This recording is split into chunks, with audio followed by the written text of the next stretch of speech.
Hello everyone. हम panchayat account assistant के लिए हम 20 डेज़ का क्रैश कोर्स करने वाले हैं और इस क्रैश कोर्स में हम सारे सब्जेक्ट्स पढ़ेंगे और उनको ख़त्म करने की जल्दी से जल्दी कोशिश करेंगे क्योंकि सिर्फ 20 डेज़ बचे हैं एग्ज़ाम के लिए।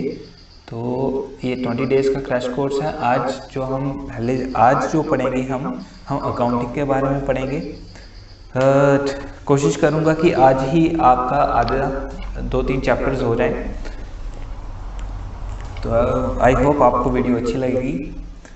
तो स्टार्ट करते हैं।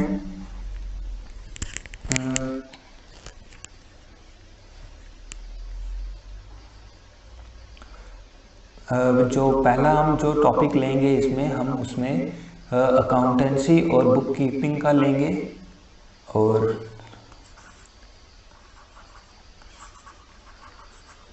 पंचायत अकाउंट असिस्टेंट के लिए है ये।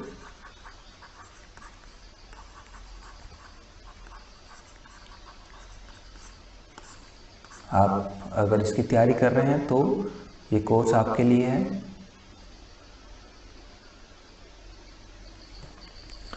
तो चलिए शुरू करते हैं बिना टाइम गवाए हुए। पहले जो हमारा पहला टॉपिक रहेगा वो है introduction to financial accounting.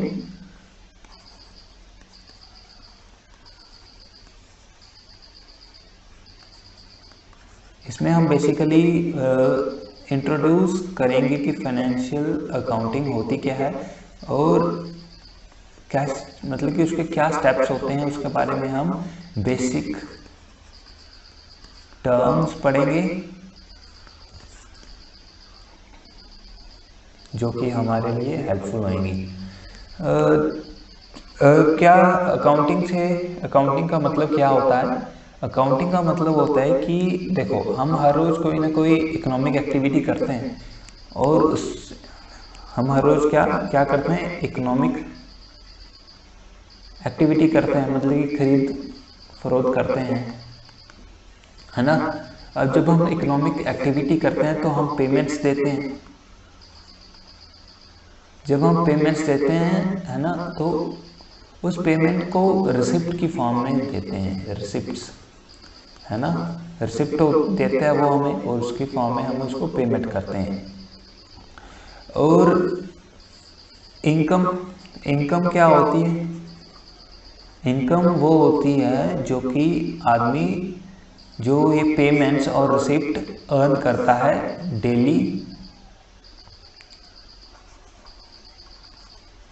Daily basis पर और पीरियोडिकली, मतलब कि जैसे एक जो एम्प्लॉय होता है उसको हर महीने तनख्वाह मिलती है तो वो पीरियोडिकल हो गया, ठीक है। तो ये पेमेंट्स और उसको इनकम बोलते हैं। और एक्सपेंडिचर क्या होता है?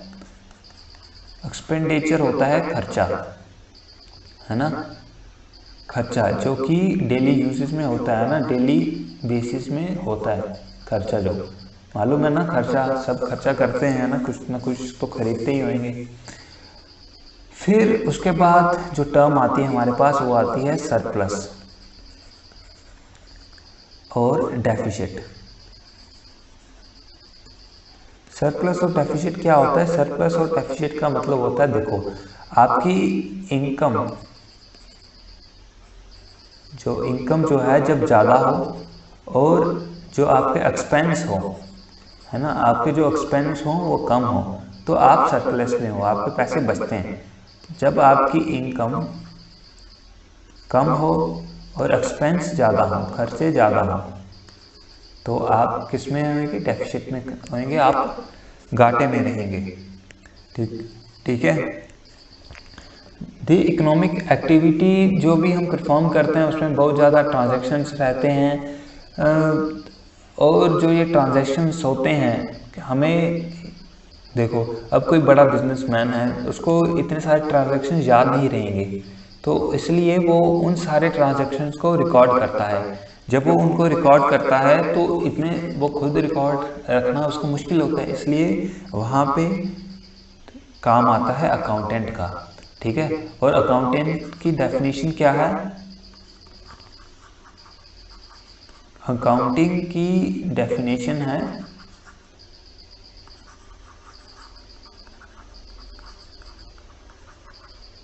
क्या डेफिनेशन है अकाउंटिंग की कि it is a art of recording, it is a art of, साथ साथ में लिखते चलना, आपको ये याद हो जाएंगी टर्म्स, जैसे मैं लिख रहा हूँ स्क्रीन पे वैसे आप भी लिखते रहना तो आपको ये टर्म्स सारी याद हो जाएंगी। Recording, classifying and summarizing in a significant manner and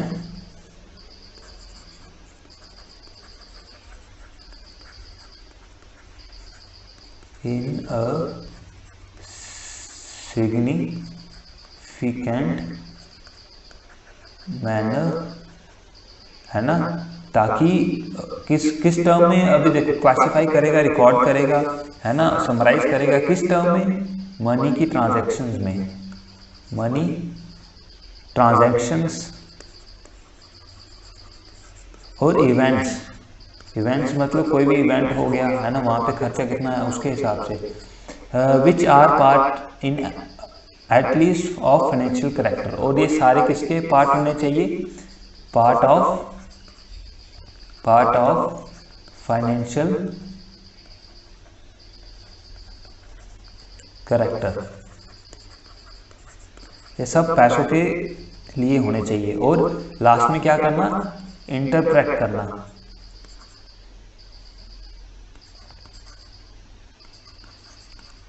interpreting result. तो ये काम होता है एक अकाउंटेंट का, और अकाउंटेंट को ये सब कुछ करना होता है, ठीक है। अब जो इसको थोड़ा डिटेल में हम देखते हैं, इसकी डेफिनेशन को, इसे समझते हैं कि क्या रिकॉर्डिंग का क्या मतलब है ना, क्लासिफिकेशन का क्या मतलब है। तो रिकॉर्डिंग, सबसे पहले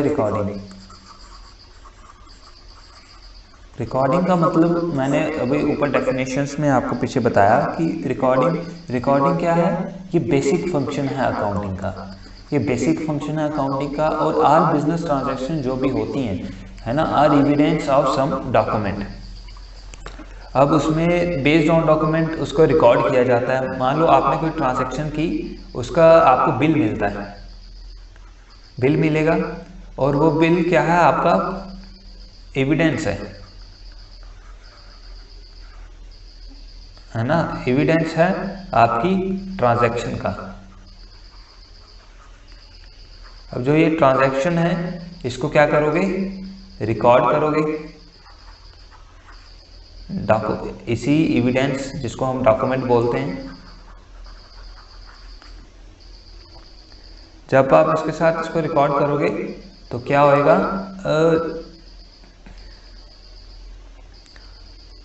आपका ये जो रिकॉर्ड करना है, और बस यही, इसको ही रिकॉर्डिंग बोलते हैं, ज़्यादा कुछ है नहीं इसमें। अब क्लासिफिकेशन,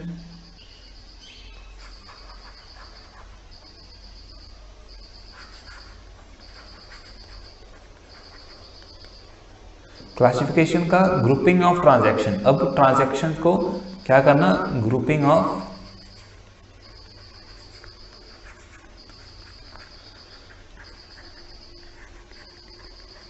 ट्रांजैक्शंस, ग्रुपिंग करना ट्रांजैक्शंस की some nature under single head, एक सिंगल हेड के ऊपर।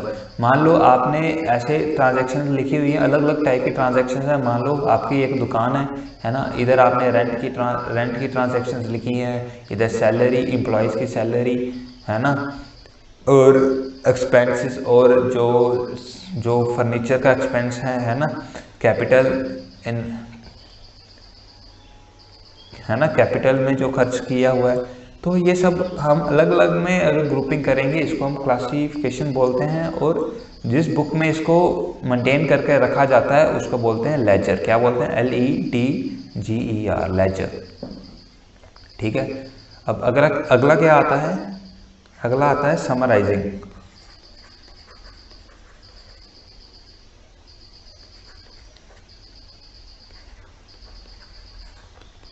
समराइजिंग का मतलब ये है कि समराइज करना। अब summarising mean preparation and presentation of classified data. जो हमने ये क्लासिफाइड जो ये डाटा है इसको क्या करना, प्रिपेयर करना है ना, प्रेजेंट करना, ताकि वो इंटरनल मतलब कि इंटरनल एंड एक्सटर्नल यूज आए,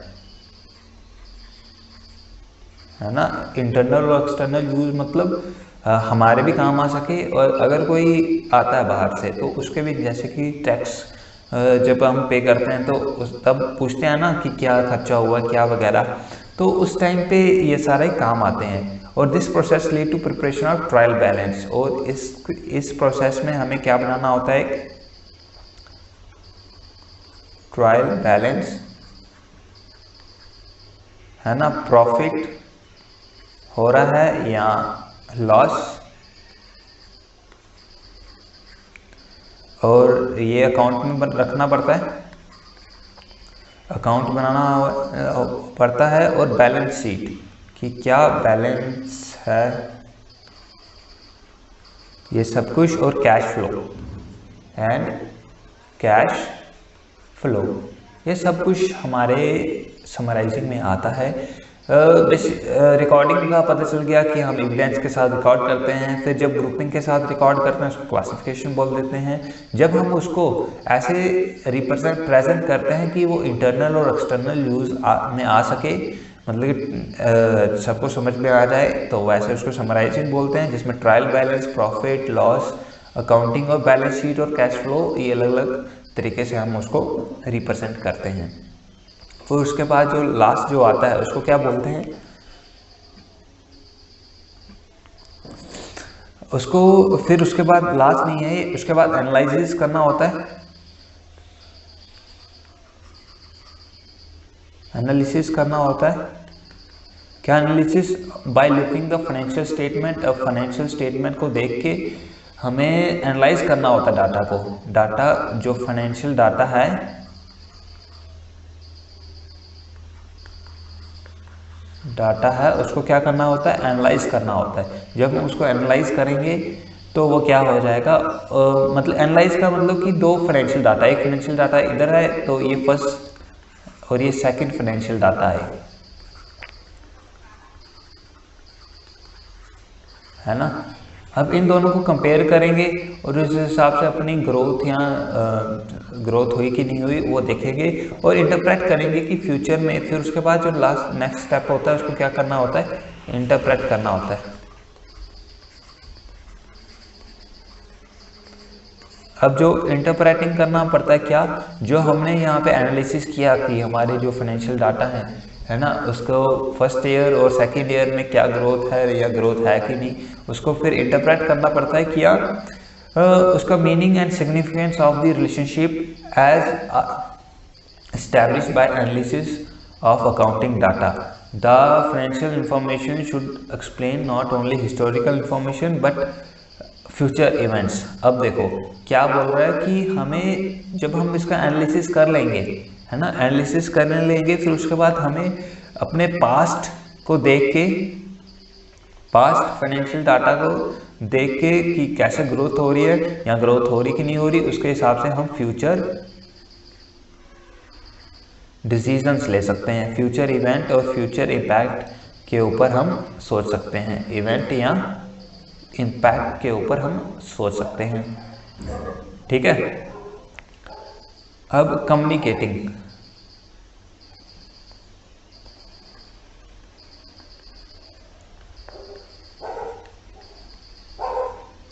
कम्युनिकेटिंग क्या रहता है कि देखो अभी जब it is a concern with transmission of summarise analysed and interpreted information to the end user, और ये सबसे लास्ट का होता है। ठीक है। अब हमें क्या करना है, जब हमने ये सारा डाटा देख लिया, एनालाइज कर लिया, इंटरप्रेट कर लिया, अपने सोच लिया, फिर उसको कम्युनिकेट करना पड़ेगा हमें एंड यूज़र के साथ। किसके साथ, एंड यूज़र्स के साथ, जो कि हमारे ऊपर हैं या हमारे मालिक हैं, या अगर हम खुद भी अपना बिजनेस कर रहे हैं तो हमें पता अपने आप को उस इंफॉर्मेशन को समराइज करके, एनालाइज करके इंटरप्रेट करना पड़ेगा कि हाँ ठीक है, हम कैसे फ्यूचर में डिसीजन लेंगे। ठीक है। ये था हमारा। और अगर हम मोटा मोटी में देखें कि क्या होता है अकाउंटिंग, अकाउंटिंग में हम क्या करते हैं, सिस्टमेटिक रिकॉर्डिंग करते हैं ट्रांजैक्शंस की, और फिर उसके बाद असर्टेनमेंट और जो रिजल्ट होते हैं है ना उनको देखते हैं, और जो ये रिजल्ट आते हैं हमारे पास है ना उसमें हम अपनी फाइनेंशियल पोजीशन देखते हैं बिजनेसेस में कि हम कहाँ पे हैं, एनालाइज करते हैं फाइनेंशियल डाटा से है ना। फिर उसके बाद हम जो भी हैं हमारे जो डिसीजंस होते हैं उसको समराइज करके अपने इंटरप्रेट करते हैं कि हम फ्यूचर में कैसे डिसीजन लेंगे कि हमारे जो भी है कोई प्रॉब्लम ना हो आगे से। ठीक है। अब फंक्शंस ऑफ अकाउंटिंग, अब अकाउंटिंग के फंक्शंस।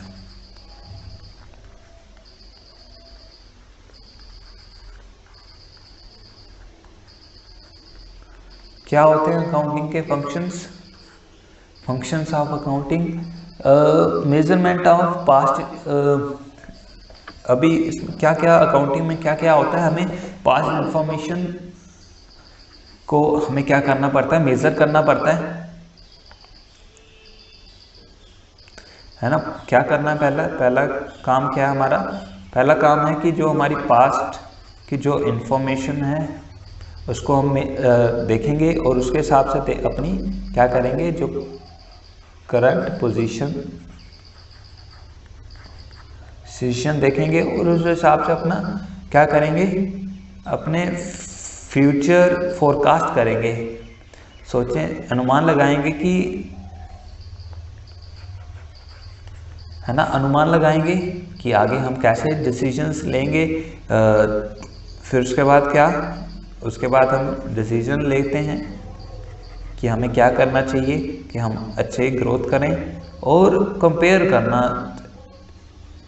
कि अपने डिसीजंस को पिछले बार के या अपने जो भी फाइनेंस हम कमाएंगे अपने डिसीजन से उसको कंपैरिजन करना और फिर उनको कंट्रोल करना, इन सबको, यही एक फंक्शंस होते हैं अकाउंटिंग के। ठीक है। अगला हम इसमें अब पढ़ेंगे कि ये हमने अकाउंटिंग के बारे में समझ लिया, क्या होता है, क्या डेफिनेशन है, क्या काम है। अब हम अलग अलग फील्ड्स और टाइप्स ऑफ अकाउंटिंग देखते हैं। ठीक है। अब क्या अलग अलग फील्ड्स क्या हैं, टाइप्स और फील्ड्स ऑफ अकाउंटिंग। क्या हैं टाइप्स और फील्ड्स ऑफ अकाउंटिंग? पहला फील्ड जो मैं आपके साथ डिस्कस करने जा रहा हूं उसका नाम है फाइनेंशियल अकाउंटिंग।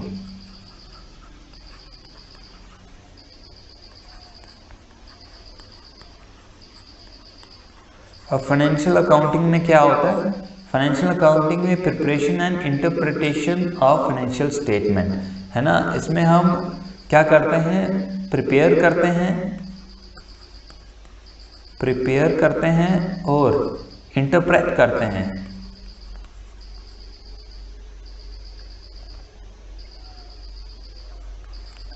डाटा को, फाइनेंशियल स्टेटमेंट्स को। ठीक है। तो ताकि हम पता कर पाएं कि हम कैसे अपने फाइनेंस के हिसाब से ग्रो कर रहे हैं। अगला आता है मैनेजमेंट अकाउंटिंग।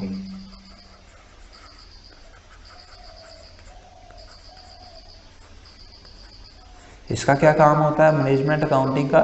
मैनेजमेंट अकाउंटिंग का काम होता है कि internal reporting for planning and decision making, मतलब कि डिस्कस करना है ना, लोगों के साथ प्लानिंग करना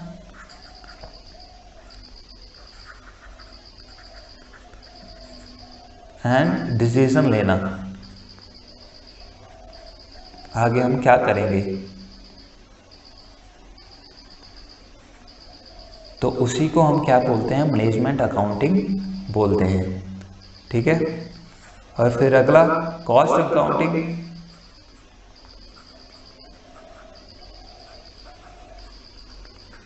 कॉस्ट अकाउंटिंग क्या होता है? Ascertainment and controlling of cost, और जो कॉस्ट है ना उसको कंट्रोल करके रखना, उसको भी अकाउंटिंग के अंदर दायरे में लाते हैं ना। कभी कभी होता है ना, चीज़ें बहुत ज़्यादा महंगी हो जाती हैं, फिर सरकार उसको क्या करती है, कंट्रोल करती है कॉस्ट को।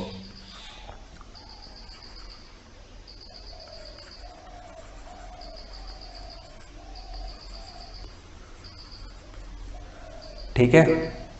अब सोशल रिस्पॉन्सिबिलिटी अकाउंटिंग,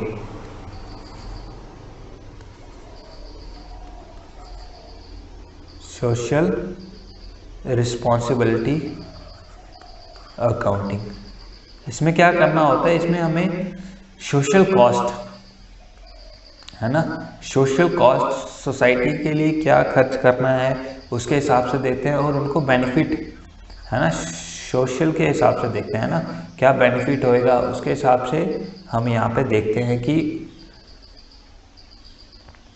क्या अकाउंटिंग रहेगी। ठीक है। अभी इसके जो सबसे जो लास्ट वाली अकाउंटिंग जो लास्ट है वो है ह्यूमन रिसोर्स अकाउंटिंग।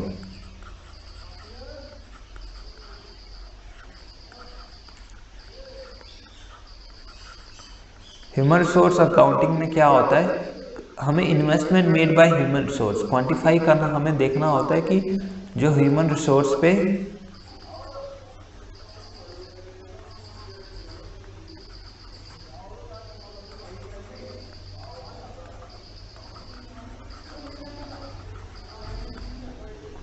हमें देखना पड़ता है इन्वेस्टमेंट को कि क्या ह्यूमन रिसोर्स पे क्या हम इन्वेस्टमेंट कर रहे हैं और क्या उसका कोई फ़ायदा भी हो रहा है, तो ये भी अकाउंटिंग में आता है जिसको ह्यूमन रिसोर्स अकाउंटिंग बोलते हैं। ये कुछ अलग अलग टाइप से थे जो हमने डिस्कस किए। अब हम डिस्कस करेंगे कि जो अकाउंटिंग जो होती है तो उसको बेनिफिट है ना मतलब कि उसका यूज़ कौन करता है, यूजर्स ऑफ अकाउंटिंग इंफॉर्मेशन, ये किसके काम में आती है, इन्वेस्टर्स के काम आती है, जो भी इन्वेस्ट करेगा उसको पता चलेगा हाँ ठीक है यहाँ पे तरक्की हो सकती है, और फिर एम्प्लॉयज़ के,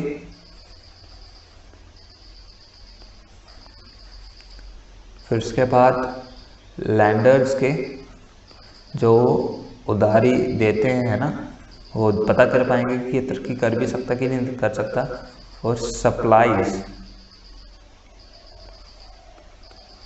सप्लायर्स एंड क्रेडिटर्स उनके आती है, और कस्टमर्स के काम में आती है। कस्टमर्स क्या, उनको पता रहता है कि हमने क्या क्या खर्च किया है, मतलब कि समझ सकते हो कि आप बनाते ही होंगे कि अपने आप इस महीने कैसे खर्च करोगे, तो वैसे ही अकाउंटिंग उनके काम भी आती है। और क्या, आप भी तो डिसीजन लेते होंगे ना, जब आपके पास जेब में 50 रुपये होते होंगे, आप भी तो सोचते होंगे कि चिप्स खानी है कि कोल्ड ड्रिंक पीनी है या बचा के रखने हैं जेब में, तो ये भी अकाउंटिंग के अंदर आता है। और किसके, और गवर्नमेंट है ना, गवर्नमेंट को भी खर्च करना पड़ता है,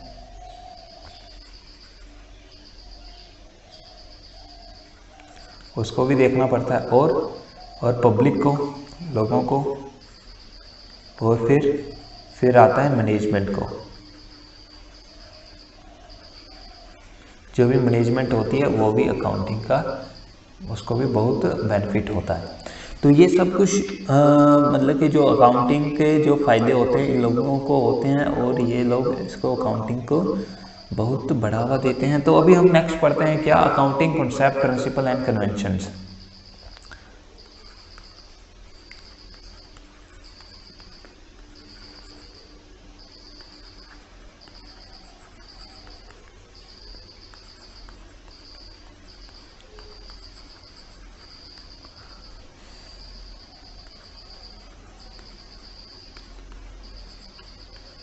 इसका क्या मतलब है, देखो, जो financial statement prepared by different organisation should be prepared on uniform basis. क्या करना चाहिए, यूनिफॉर्म फाइनेंशियल स्टेटमेंट जो भी प्रिपेयर कर रही है डिफरेंट ऑर्गेनाइजेशन, उसको यूनिफॉर्म बेसिस पे बनाना चाहिए। यूनिफॉर्म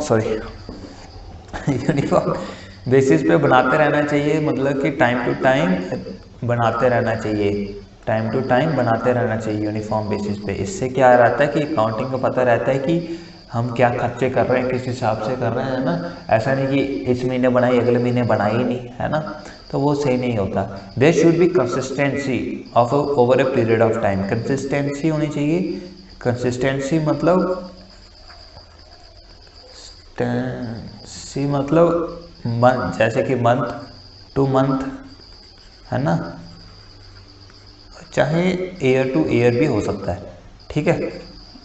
मतलब कि अगर आज जैसे अभी सितंबर है तो अक्टूबर में हमें फिर से अकाउंटिंग करनी है, तो हर महीने करनी है, तो ऐसे इसको कंसिस्टेंसी करते रहना है, ऐसा नहीं कि महीना बीच में छोड़ देना है। Hence to bring the uniformity in accounting general accepted accounting principle, और इससे क्या मिलेगा हमें यूनिफॉर्मिटी मिलेगी। फिर अगर यूनिफॉर्मिटी मिली हमें, फिर क्या होएगा, दीज प्रिंसिपल आर रूल्स और parameter constant within accounting reports are generated, और कुछ रूल्स होते हैं, कॉन्सेप्ट होते हैं जिसके हिसाब से हम अकाउंटिंग करते हैं। In addition to this principle an accountant is also required to use accounting standards issued by regulatory authorities, मतलब जो अकाउंटिंग की आपको जो भी इंफॉर्मेशन दी जाएगी, जो भी जैसे भी बोला जाएगा कि हाँ ठीक है आप ऐसे अकाउंटिंग करो, तो आप उस हिसाब से अकाउंटिंग करोगे तो ज़्यादा अच्छा रहेगा। Accounting concept defines certain assumption on the basis of financial statement and business entity are prepared, और जब हम अकाउंटिंग करते हैं तो उससे हमें कॉन्सेप्ट आता है हमारे दिमाग में कि किस हिसाब से हमारे इकोनॉमी चल रही है, ये सब कुछ हम देखते हैं। यहाँ तक रखते हैं, फिर अगला लेक्चर हम थोड़ी देर के बाद उसको बनाते हैं, देखते हैं कि कैसा हुआ। अगर आपको अच्छा लगा है तो आप आगे भी इसको फॉलो कर सकते हो, सब्सक्राइब कर सकते हो मेरे चैनल्स को।